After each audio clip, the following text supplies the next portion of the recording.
सभी पत्रकार बंधुओं का मैं इस पत्रकार वार्ता में स्वागत करता हूं। रीवा को एक नई सौगात मिलने जा रही है। लंबे समय से रीवा में एक कमी हम लोग महसूस करते थे कि एक अच्छा पार्क सुसज्जित और व्यवस्थित, जहां पर हजारों की संख्या में लोग जा सकें, इसकी कमी है। और शहर के हृदय स्थल पे कोई इस प्रकार का स्थान विकसित होना चाहिए। आज वो समय आया है जब 3 अक्टूबर को सिविल लाइन, यहाँ पर 50 से ज़्यादा जर्जर भवन 70 साल से ज़्यादा पुराने थे, जहाँ पर रहने वाले भी खुश नहीं थे और सीलन और जर्जर भवनों के कारण उनके लिए नया आवास निर्मित करके और उस जगह को खाली करा के लगभग 10 एकड़ में एक पार्क का निर्माण हुआ है, जिसका नाम भारत रत्न पूर्व प्रधानमंत्री अटल बिहारी वाजपेयी जी के नाम से करके अटल पार्क का उद्घाटन 3 अक्टूबर को हम लोग करने जा रहे हैं। और यह कार्यक्रम भव्य हो और ज़्यादा से ज़्यादा लोग इसमें आए, इसके लिए जो बहुत बड़े संगीतज्ञ हैं, गायक हैं, आदरणीय कैलाश खेर जी, वो रीवा पधार रहे हैं। और उनके क्योंकि लंबे समय से बिंद महोत्सव के बाद फिर कोविड आ गया और भी कई परिस्थितियां निर्मित हुई, जिससे बिंद महोत्सव के लेवल का कोई कार्यक्रम रीवा में अभी हुआ नहीं। तो कैलाश खेर जी के इस कार्यक्रम से, जनरली हम लोग इस प्रकार के कार्यक्रम रीवा में करते हैं, जब कोई बड़ी उपलब्धि मिल जाती है उसको सेलिब्रेट करते हैं। आपको ध्यान होगा जब रीवा का बाईपास बना था तो राजू श्रीवास्तव जी को बुलाया था कि बहुत दिनों तक रीवा के लोग दुखी रहे तो अब दिल खोल के हंस सके, इसलिए राजू श्रीवास्तव को बुलाया था। और जब मुकुंदपुर में टाइगर सफारी का उद्घाटन किया था तो सवेरे मुख्यमंत्री ने टाइगर सफारी का उद्घाटन किया, रात में इंजीनियरिंग कॉलेज के मैदान में सोनू निगम का संगीत का बहुत बड़ा कार्यक्रम हुआ था बिंद महोत्सव के अंतर्गत। ऐसे ही जब राज कपूर ऑडिटोरियम का उद्घाटन किया था तो एनसीसी ग्राउंड में सब ये संगीत के कार्यक्रम हुए थे। तो हमेशा से ये रहा है कि जब रीवा को लंबे समय के इंतजार के बाद कोई ऐसी सौगात मिले जो रीवा के लोगों के आत्मा को, दिल को खुशी दे सके, तो सिर्फ उस कार्यक्रम का उद्घाटन बनना हो, उसके बाद उसका सेलिब्रेशन भी होना चाहिए। तो सिरमौर चौराहे में फ्लाईओवर का तीसरा लेग जो बन के तैयार हुआ, उससे लोगों में बड़ी प्रसन्नता है। रीवा का एयरपोर्ट बन के तैयार हो गया है, उसको लेकर लोगों में बड़ी प्रसन्नता है। तो इसका सेलिब्रेशन होना चाहिए और इसलिए कैलाश खेर जी को बुलाकर 2 घंटे का 3 घंटे का जो भी उनका कार्यक्रम होगा, उसमें रीवा के लोग उनके संगीत से आनंद उठाएंगे। क्योंकि कैलाश खेर इतने बड़े कलाकार हैं कि जब राष्ट्रीय स्तर का कोई कार्यक्रम होता है, हम लोगों ने देखा है, तो फिर उस राष्ट्रीय स्तर के कार्यक्रम में जब महाकाल लोक का उद्घाटन हुआ था, आपको ध्यान होगा, जब प्रधानमंत्री जी उज्जैन आए थे तो उसमें संगीत का कार्यक्रम जो प्रस्तुतिकरण था वो कैलाश खेर जी का ही था। और ऐसे ही हर जगह जहाँ पर प्रधानमंत्री जी जाते हैं किसी विशेष आयोजन में, तो संगीत का कार्यक्रम उससे जो जुड़ा रहता है उसमें कैलाश खेर जी रहते हैं। तो वो रीवा पधार रहे हैं, ये हम सब के लिए बड़ी खुशी की बात है। कार्यक्रम ऐतिहासिक रूप से सफल हो, इसके लिए आप सब के माध्यम से लोगों के बात, जन जन तक ये बात पहुँचे। और आने वाला समय रीवा का बहुत ही स्वर्णिम समय है, क्योंकि कई ऐसे काम रीवा में हो रहे हैं जिसका लंबे समय से इंतजार था और वो काम न होने से हमारा रीवा पिछड़ रहा था। ये बाणसागर का बांध की सिंचाई के नहरों का जाल बिछ जाने के बाद रीवा की तस्वीर बदली है। ये हम नहीं कहते हैं, पूरा प्रदेश कहता है कि रीवा बदला है। रीवा के विकास के मॉडल को का उदाहरण दिया जा रहा है। पिछले दिनों मुख्यमंत्री जी ने जब चाक घाट की सभा को जबलपुर से संबोधित किया तो उन्होंने भी कहा कि रीवा का विकास का एक मॉडल बन गया है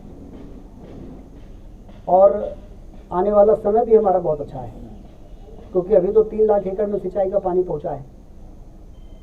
ये 3 लाख एकड़ से 9 लाख एकड़ हो जाए इसके लिए लगभग 4000 करोड़ रुपए के टेंडर हो गए हैं, जो सीतापुर माइक्रो, हनुमाना माइक्रो, बहुती कैनाल में 1400 करोड़ रुपए का स्वीकृति की योजना भारत सरकार गई है। आज मैं दिल्ली जा रहा हूँ, कल वहाँ के जल संसाधन मंत्री से मिलके और उसकी और पैरवी करूँगा कि जल्दी वो मंजूर हो जाए। 1500 करोड़ और, तो 4000 करोड़ का टेंडर हो गया, 1500 करोड़ का टेंडर और हो जाएगा तो रीवा जिले और मऊगंज जिले की 9 लाख एकड़ में सिंचाई का पानी पहुँचेगा। तो 3 लाख एकड़ का जब ये असर हुआ है रीवा का कि लोग कहने लगे कि रीवा विकास का मॉडल बन गया है, तो जब 9 लाख एकड़ में पानी पहुँचेगा तो रीवा की तस्वीर कैसी होगी। और इसलिए एक और विकास और दूसरी ओर युवा पीढ़ी को नशे से बचाना। इसके लिए पिछले दिनों मैंने पुलिस के अधिकारियों का और जिला प्रशासन के अधिकारियों के साथ एक संयुक्त बैठक की थी। कुछ दिन पहले पुलिस वालों के साथ किया था, इस बार संयुक्त बैठक किया है और उसमें हमने कहा है कि नशा का अवैध धंधा करने वाले कोरेक्स और ये तमाम तरह की चीज़ों का धंधा करने वालों के जखीरों को पकड़ना, अपराधियों को जेल भेजने का काम पुलिस करे और जो नशे के आगोश में आ गए हैं युवा पीढ़ी के लोग, उनको सुधारने का काम जिला प्रशासन करे। उसके लिए सुधार केंद्र खोले जाएं और वहाँ पर उनको पहुँचाया जाए, उनका आइडेंटिफिकेशन हो, उनको सुधारा जाए। और हमारे पास ऐसे उदाहरण हैं कि 3-4 महीने यदि सुधार केंद्रों में ईमानदारी के साथ उनको सुधारने का काम किया जाए तो वो बच्चों को नशा छूट जाता है और फिर वो बहुत अच्छा जीवन जीने के लिए तैयार हो जाते हैं। तो इसलिए एक और विकास और दूसरी ओर इस विकास का फल, स्वर्णिम भविष्य का जो फल है वो आने वाली पीढ़ी को ही मिलना है। लेकिन आने वाली पीढ़ी यदि उस फल को खाने के योग्य नहीं बचेगी तो सारा विकास व्यर्थ हो जाएगा, निरर्थक हो जाएगा। इसलिए इस दिशा में भी काम किया जा रहा है। इन सब में आप सबकी भूमिका भी बड़ी महत्वपूर्ण है, क्योंकि आपके द्वारा इलेक्ट्रॉनिक और प्रिंट मीडिया में इस तरह के मुद्दे जो लगातार उठाए जाते रहे हैं, उसी ने मुझे भी इस दिशा में काम करने के लिए प्रेरित किया है। और अब हम लोगों ने ठान लिया है कि जड़ पे जाकर और प्रहार करना है और इस समस्या से मुक्त करना है, जिससे जो सुनहरा भविष्य है वो विकास जो है वो वरदान बने, ये विकास अभिशाप न बने, वरदान बन जाए। इसके लिए हम लोग काम कर रहे हैं। तो कुल मिला के आज आप सबको बुलाकर और 3 तारीख को जो कार्यक्रम हाउसिंग बोर्ड ने पुनर्गठितकरण योजना के अंतर्गत जो इस काम को पूरा कराया है, बगल में हमारा ये सर्किट हाउस आप देख रहे हैं, ये बहुत ही बड़े बड़े महानगरों में इस प्रकार के सर्किट हाउस आपको नहीं मिलेंगे। जैसा रीवा में ये सर्किट हाउस बन के तैयार हो रहा है, जिसमें सभी आधुनिक सुविधाएं हैं और अब कोई भी वीआईपी, कोई धर्मगुरु और इस प्रकार के कोई भी लोग अब यहाँ से जब रीवा से गुजरेंगे, यूपी के लोग रीवा होते हुए यदि मैहर देवी जाएंगे, चित्रकूट जाएंगे और हाई कोर्ट के जो जस्टिस से लेके तमाम तरह के लोग और जो वरिष्ठ और ब्यूरोक्रेट और पॉलिटिशियन हैं, उस वरिष्ठ आपके बीच के जो लोग हैं, तो वो जब यहाँ रुकेंगे तो उनको फील होगा कि रीवा अब तेज़ी के साथ बदल गया है और यहाँ पर हर प्रकार की जो महानगरीय सुविधाएं हैं। रीवा अब ये पितृपक्ष अपना समाप्त होगा और उसके बाद 20 अक्टूबर के आसपास इसके उद्घाटन से की तैयारी होगी। मुख्यमंत्री प्रधानमंत्री जी ने सैद्धांतिक रूप से रीवा के एयरपोर्ट के निर्माण होने पर प्रसन्नता भी व्यक्त की है और इसके लिए वर्चुअल लोकार्पण के लिए मैंने उनसे अनुरोध किया था। मुख्यमंत्री जी भी साथ में थे और उन्होंने अपनी सहमति दी है। डेट जल्दी फिक्स हो जाएगा। अभी हम दिल्ली जा रहे हैं तो वहाँ पर और भी फ्लाइटें रीवा से शुरू हों, रीवा से इंदौर, इंदौर से हैदराबाद, हैदराबाद से रीवा, ऐसा एक सर्किट बन जाए। हमने कहा कि रीवा भोपाल तो जो हमारी कमिटेड फ्लाइट है उड़ान में, वो तो आ ही रही है। वो शुरुआत में शायद 19 सीटर या 26 सीटर से शुरू होगी, लेकिन 72 सीटर प्लेन यदि रीवा से इंदौर और हैदराबाद और रीवा ऐसा सर्किट बनेगा तो पूरा रीवा साउथ से जुड़ जाएगा और इंदौर जाएगा तो वहाँ से दिल्ली और बम्बई से भी जुड़ जाएगा। तो अब हवाई अड्डे बन गया, अब हवाई जहाज़ कैसे चलाना है, कहाँ से चलाना है, इसके लिए हम दिल्ली जा रहे हैं तो उसके लिए भी हम काम करेंगे। सर, ये बिजनेस कॉन्क्लेव मीट होने वाली है अपने रीवा में, क्या मानते कितना इन्वेस्टमेंट यहाँ आएगा? 23 अक्टूबर को रीजनल इंडस्ट्री कॉन्क्लेव जो डॉक्टर मोहन यादव जी मुख्यमंत्री जी के नेतृत्व में हो रही है, पिछले दिनों सागर में हुई है, अब 23 अक्टूबर को रीवा में होगी, उसके बाद नवंबर में होगी होशंगाबाद में और फिर शहडोल में होगी। तो इसके बहुत अच्छे परिणाम मिल रहे हैं, क्योंकि डिसेंट्रलाइज्ड जो इंडस्ट्री कॉन्क्लेव है वहाँ पर लोगों को ज़्यादा बेहतर तरीके से उस एरिया को समझने में का मौका मिलता है कि किस प्रकार के इंडस्ट्री लगाने का यहाँ पर स्कोप है और ज़मीन कितनी है और रॉ मटेरियल क्या है, मार्केट क्या है। तो हमारी कोशिश है कि देश के लोगों को हम बताएंगे कि रीवा से लगा हुआ यूपी का 25 करोड़ की आबादी वाला मार्केट है और यहाँ पर एग्रीकल्चर का प्रोड्यूस ऐसा है कि सिंचाई के कारण हमारा उत्पादन और उत्पादकता दोनों अब चरम पर पहुँचने वाली है। इसलिए आप फूड पार्क भी लगाइए। ये कॉलेज चौराहे में 60 करोड़ की लागत का हम IT पार्क बना रहे हैं और यदि हमारा हवाई अड्डा हैदराबाद और इंदौर और इन सब से जुड़ेगा तो IT कंपनियों को भी हम इसी आधार पर बुलाएंगे कि आइए हमारे यहाँ IT कंपनीज वाले। तो 7 या 8 मंजिल का कॉलेज चौराहे पे बन रहा है, तो उसमें हम एरिया देंगे बड़ी बड़ी IT कंपनीज को, तो वो एक एक कंपनी हज़ार लोगों को रोज़गार देती है, तो उसमें भी रोज़गार मिलेगा।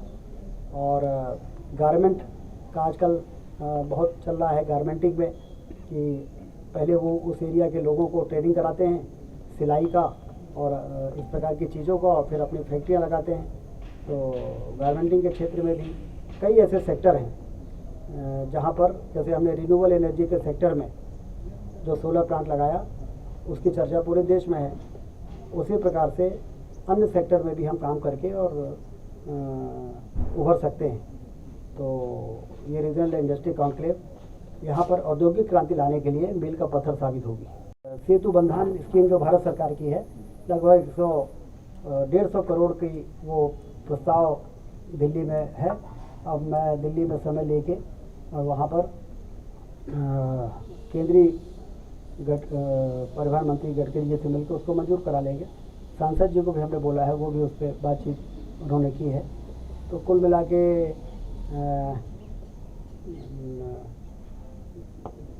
इंफ्रास्ट्रक्चर से संबंधित कोई भी काम, जैसे बेला से सिलपरा से बेला 4 लेन की सड़क 250 करोड़ की बन रही है। पहले एक कंपनी फेल हो गई, अब दूसरी कंपनी बना रही है, उस 1 साल के अंदर वो बन जाना चाहिए। और ऐसे ही रीवा बाईपास 2 लेन से 4 लेन 450 करोड़ रुपए मंजूर हो गए हैं, उसके टेंडर हो गए हैं और नवंबर में उसका काम शुरू होगा। और तो पूरे रीवा के चारों तरफ रिंग बन जाएगी 4 लेन की।